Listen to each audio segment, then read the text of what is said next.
And the murder-suicide in Tiffin comes as Ohio domestic violence deaths surge to a 10-year high. Advocates say it doesn't have to be this way, and there are some resources out there, as Lily Lowndes pointed out. 13 Action News anchor Gerald Harris has more on that tonight from Bowling Green. Experts say domestic violence isn't as simple as walking away. It's much more complicated than that. They say the first step is reaching out for help.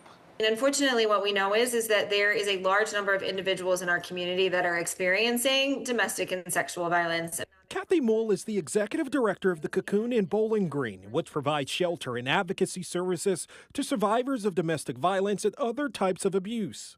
And so survivors are reporting experiencing higher levels of violence in their relationships, more potentially lethal forms of violence in their relationship. And so I think we've unfortunately sort of been on this steady incline. As Ohio faces a 10-year surge in deaths connected to domestic violence, the issue can confront people in different ways. It's not only the physical harm, but the emotional toll that it takes on individuals who are experiencing domestic violence. With domestic violence back in the headlines in Northwest Ohio, the YWCA of Northwest Ohio, which also works with domestic violence survivors, is releasing a statement saying they're saddened about the murder-suicide that transpired in Tiffin, saying in part, this tragedy is a heartbreaking reminder that domestic violence is not a private issue.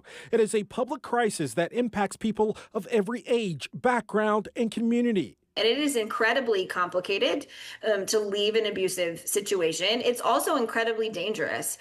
Moll with the Cocoon says there is not a one-size-fits-all strategy, but says if you are in an abusive relationship, start by telling someone you trust or by informing domestic violence organizations like theirs.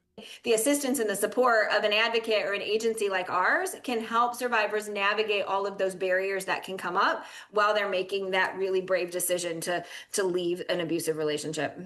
According to the YWCA, DV occurs in all communities regardless of income, race, culture, gender, or education, with 1 in 4 women and 1 in 9 men experiencing intimate partner violence.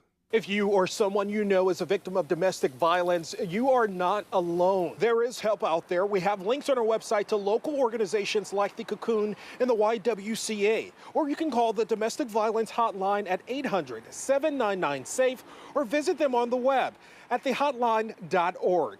Experts are available 24 hours a day, 7 days a week, 365 days of the year. In Bowling Green, Gerald Harris, 13 Action News.